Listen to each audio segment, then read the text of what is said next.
Hello everyone, hope you're all doing well. Welcome to my introduction to Ninja Awakening. Over the past year, between the add-on changes, the new skills that were introduced, the cores and bonds, a lot has been changing with the class, so I was kind of putting off making this video. But it seems like things are stabilizing now, so I decided to make this video. There is a lot to talk about when it comes to Awaken Ninja, so for now I'm going to be addressing things like the engages that I like to use, some tips and tricks, my PvE rotation, ascents and descents, along with movement and protection. If ever I decide to make more tip videos where there are some changes and I change my rotation or add-ons, I'm going to make follow-up videos and attach them to a playlist with this video. Okay, well, first things first, I'm going to get started and talk about movement. Okay, so whether you're grinding or doing PvP, one of the things you're going to have to get really used to is which skills take you forwards and how you're going to use your movement effectively. Make sure you have a good look through all of your skills so you realize which ones move you forwards. And once you get comfortable, you can start working little combos. So for instance, a sequence like Ghost Greeting to Shadow Stomp into Ghost Step is pretty decent. Oh, also the one key that you see in the bottom left is actually my shift reassigned to a button on my mouse. For this video, I'm not going to be displaying all of the cancels and movement combos, so if you see me use something, I highly recommend that you experiment and try it out with other skills. So for instance, I'm going to take the previous movement combo and pair it together with Ninja Step, Smoke Screen to Concealment, so if you just hold spacebar, it'll trigger the Smoke Screen and Concealment. An important thing to do is to get used to weaving Ghost Step in between your skills. So here's a short combination without using Ghost Step, and here's how far I went. And I'll do it again.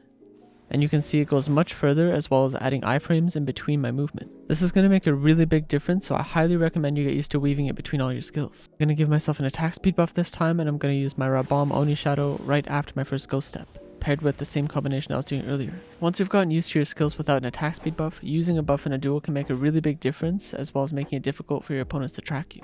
Now, of course, when you're dueling or even grinding, you aren't necessarily going to be moving in a straight line, so I highly recommend you get used to your movement, and once you've gotten used to it, try to move a lot more sporadically, and even try to see if you can maintain your movement in duels or in an RBF. If you are having a hard time getting used to the movement, try to pick a few combos and only use combos to move around rather than running. That way you really drill it into your hands to get muscle memory down. Now, frontal guards is another thing I want to touch up on briefly. This is a really important thing to know how to use, seeing as Ninja Awakening is heavy on frontal guards. Now, as the name suggests, frontal guard does block in front, but it's also the full 180 degrees. So if I'm stopping an attack coming head on me and I use a frontal guard, you see the shield go down, and I'm going to stop the damage. If I do go slightly off to the side, as I was saying it's 180 degrees, I will still stop that damage. Your opponent doesn't actually have to be all the way behind you to punish you, only slightly past your frontal guard, and then they can get a CC. So be mindful of your openings and be ready to react accordingly. While frontal guards can mitigate damage and CC, there are certain classes and skills that can go through it, so you're going to have to be careful. Now, aside from your RMB and certain other skills, you have another reliable frontal guard, and that is your C-swapping. If you don't put a directional input, however, you're going to lose your frontal guard, so make sure you're always putting a directional input. There are different benefits to C-swapping in different directions, as well as from a certain stance. If you swap from Awakening to Pre-Awakening, you have the ability to keep moving your camera. However, if you swap from Pre-Awakening to Awakening, you can't do that camera turn, so just be mindful of where you're facing. While the Awaken swap doesn't have the camera turn, it does have a much longer linger for the frontal guard, so that can be very useful when you're stopping damage. One of the C swaps in particular, D plus C, so DC swap, can use Smoke Screen immediately after casting, which is very useful. Smoke Screen is really strong, so it's great to be able to use it immediately after a quick frontal guard. There are many different situations in which you can apply DC swap to smoke, which makes it a very valuable combination to learn. And of course, just like your movement, make sure you're constantly practicing cycling your frontal guards. If you aren't comfortable with your frontal guards, super armors, iframes, and your movement, then you're going to have a hard time staying alive during duels. There are plenty of ways to switch between the two stances, some of which are going to have to be hotbarred. However, it's going to be a really good idea to get comfortable with how to switch between the two stances so you can always react accordingly to any situation. Often a lot of people will say that Awakening feels kind of clunky, however I feel as though once you get comfortable with your swapping, your movement, your protection, the class comes together really well and it feels really good.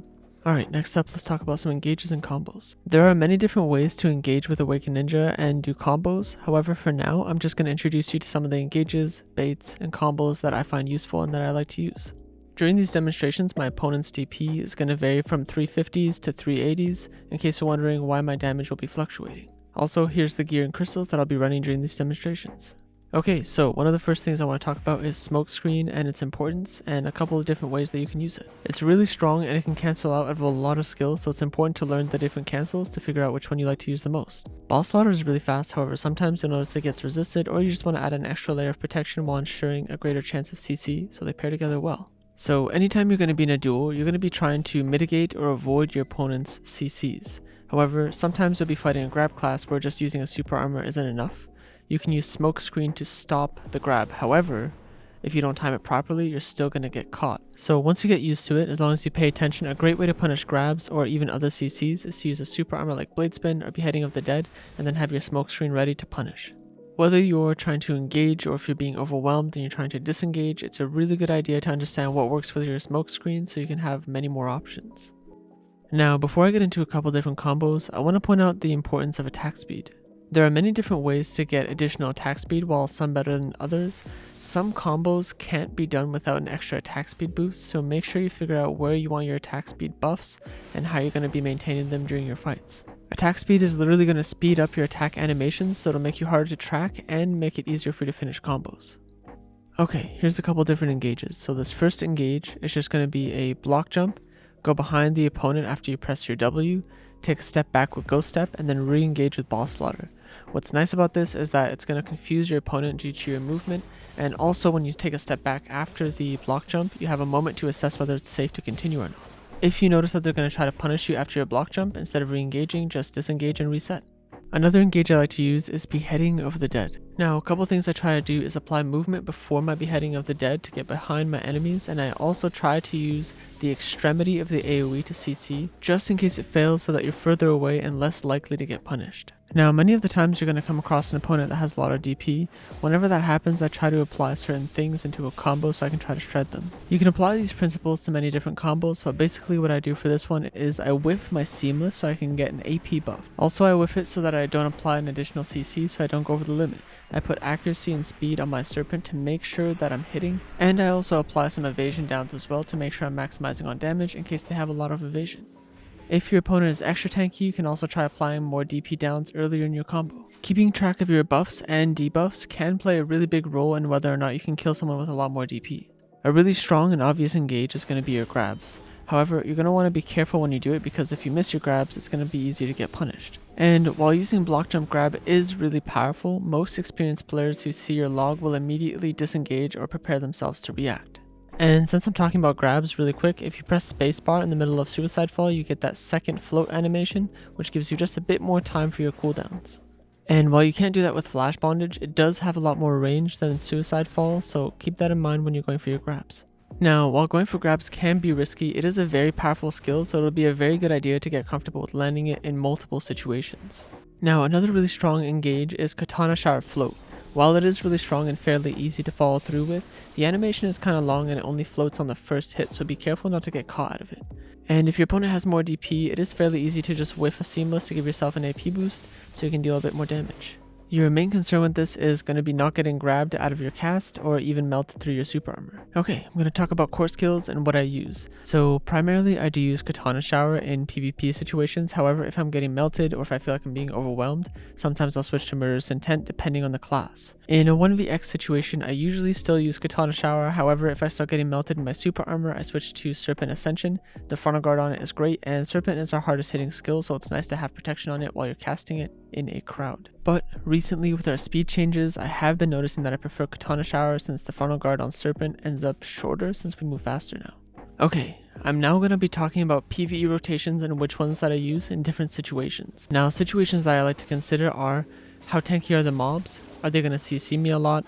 How spread apart are the mobs from each other from pack to pack? And are my buffs going to run out because I'm clearing too slowly or too quickly?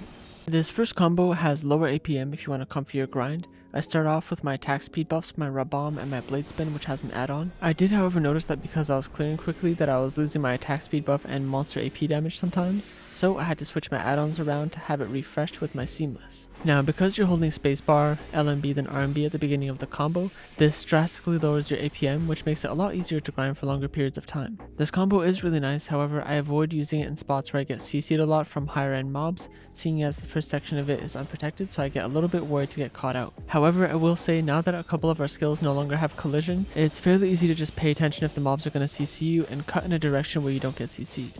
Overall, this combo is really comfy and it clears really well, so I'm happy to have it as an option. Now, this next combo is technically less APM than the previous one. However, this is assuming that you have enough AP to do it.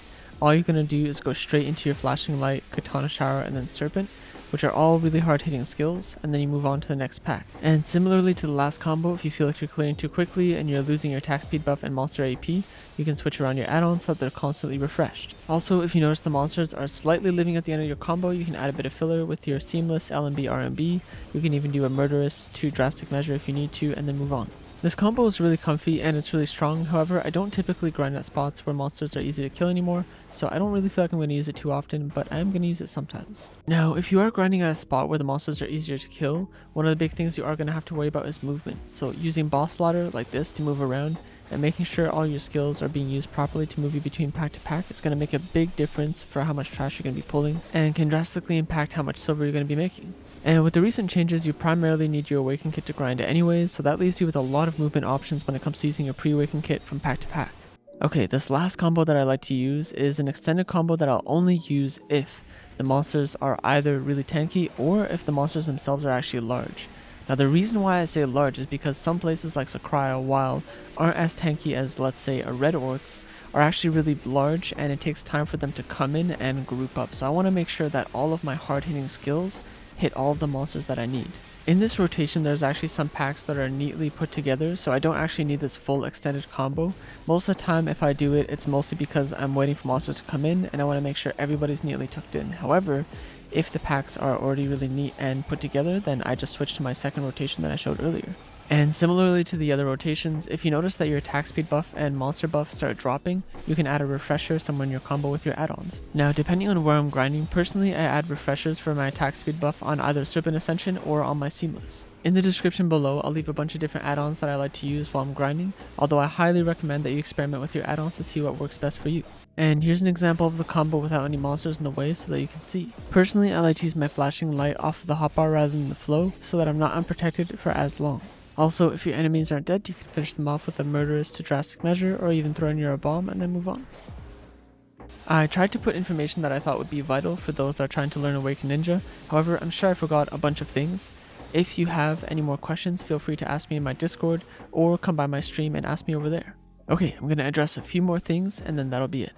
This can be fairly specific, however, it's pretty important to know how to engage on opponents that are on heights or when you're on a height yourself. So if someone's on a ledge, you can literally double jump and hit your grab and pull them straight down with you. You can also snag them using boss ladder and sometimes you're able to land a grab as well. It wasn't working on this ledge for some reason, but it does work from time to time. Now, when you're on the height yourself, you want to be careful not to use skills that give you this falling animation, which are going to leave you vulnerable and unable to follow through with. Boss ladder works really well and it's really fast, although be careful if your ping is bad, sometimes you'll rubber band right back onto the ledge. Block jump works great, and since you end up behind the opponent, you're in a great position to engage. In terms of ping and desyncing, the double jump to ground thrust to smoke screen works very reliably, however since it's very slow, it's pretty easy to see and dodge.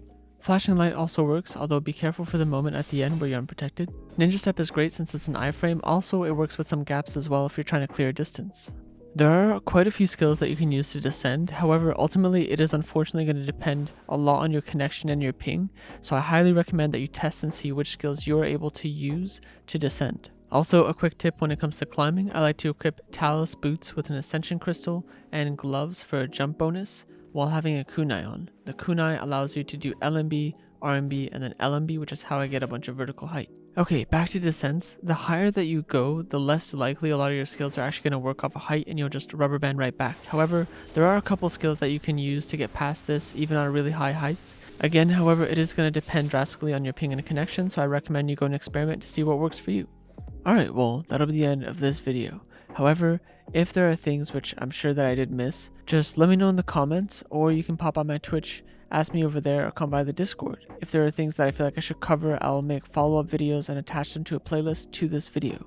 I did, however, try to include information that I thought would be useful to anyone who's trying to learn Awaken Ninja, so hopefully this was useful. Anyways, as always, thank you very much for watching, and take care. Bye.